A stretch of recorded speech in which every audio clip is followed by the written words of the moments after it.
Thursday, October 10th. Government crafting a plan to repatriate over 400 Pinoys from Lebanon. President Marcos said the government is working with different agencies to craft a plan to repatriate more than 400 Filipinos who are willing to return home amid the ongoing conflict in Lebanon. Last Wednesday, Marcos convened a Zoom meeting where he directed relevant government agencies to mobilize resources for the safe and timely repatriation of Filipinos affected by the crisis in the Middle East. During the meeting, he told government officials to evacuate the Filipinos in any way possible. He suggested utilizing assets in nearby areas to quickly assist Filipinos in need. The repatriation remains at level 3. Elevating it to level 4 will depend on the prevailing situation. The Department of Foreign Affairs and the Philippine Embassy are assessing the situation before changing the response level. Season 2 of House Quad Committee hearing begins Friday. Here's what to expect. The House Quad Committee officially begins Season 2 tomorrow, Friday, October 11th, as it continues to dig deeper into the rabbit hole of alleged crimes spawned by the interconnected issues on Philippine offshore gaming operators, the Duterte drug war, and extrajudicial killings.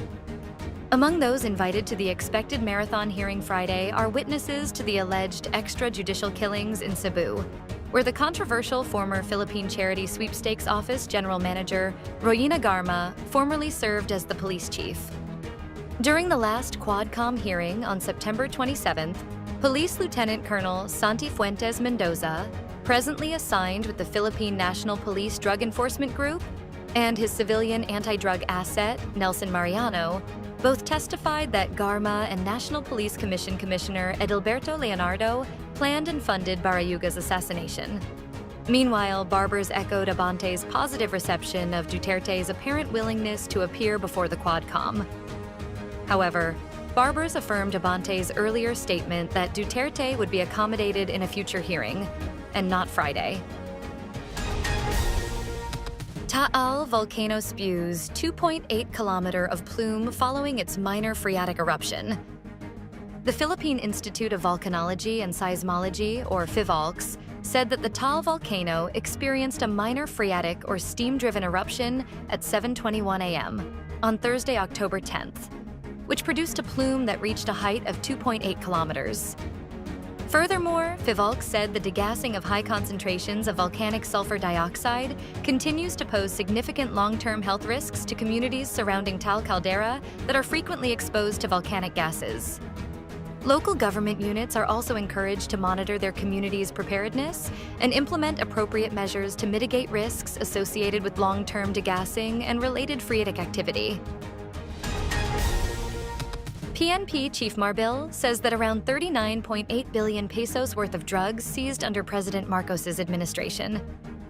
The Philippine National Police Chief General Romel Francisco Marbil said that the seized illegal drugs were confiscated in more than 109,000 operations from July 1, 2022 to October 7th this year, adding that the operations also resulted in the arrest of 137,190 individuals involved in drug-related activities. Under his term as Chief PNP, Marbil said 25,312 operations were conducted and resulted in the arrest of 30,888 individuals and confiscation of 17.2 billion pesos worth of illegal drugs. During this period, the Philippine National Police confiscated 15.39 billion pesos worth of shabu, 417.9 million pesos worth of dried marijuana leaves, 1.15 billion pesos worth in marijuana plants, 4.2 million pesos worth of cocaine, 9.5 million pesos worth of ecstasy, and 243.4 million pesos worth of ketamine. 6 Philippine higher education institutions ranked among the best in 2025 Times Higher Education World University Rankings. The Commission on Higher Education said in a statement that from 5 higher education institutions featured in the previous year's rankings, there are now 6 in the latest Times Higher Education World University ranking, with the inclusion of a public higher education institution.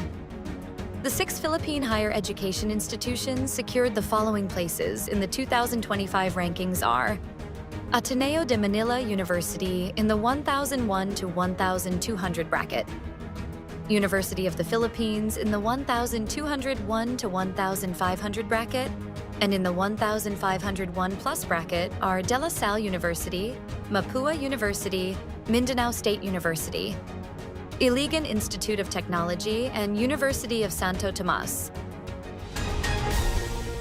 Self-rated poverty slightly higher in the third quarter of 2024 according to the SWS survey. In its report released, SWS found that 59% of Filipino families consider themselves poor. 13% identify as borderline, or placing themselves between poor and not poor. And 28% rate themselves as hindi mahirap, or not poor. The percentage of families identifying as poor increased to 59% in September 2024, approximately 16.3 million families, from 58%, about 16 million households in June 2024. SWS said this is the highest level of self-rated poverty since June 2008. The Department of Budget and Management boosts education budget, cuts cash assistance. The Department of Budget and Management increased its 2025 funding for education, but reduced its cash assistance allocation or ayuda for poor Filipinos. Of the proposed 6.352 trillion pesos national budget for next year, 977.6 billion pesos, or over 1/6 of the total, will be poured into education. This education budget is higher than the sector's 968.9 billion peso allocation in the 2024 General Appropriations Act.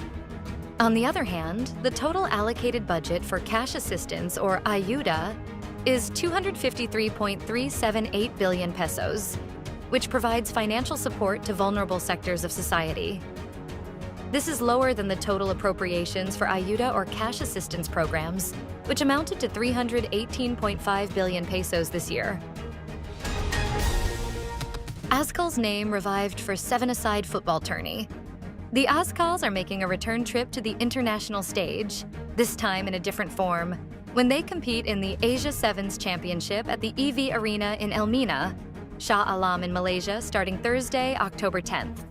The squad seeks a strong start when it battles Hong Kong at 6 p.m. and the host at 10 p.m., then clashes with India on Friday, October 11th at 5:30 p.m. to wrap up the classification stage before heading to the quarterfinals later that night. Stay updated with the latest news.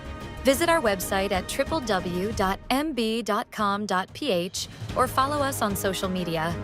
Thanks for tuning in to the Manila Bulletin Daily Rundown.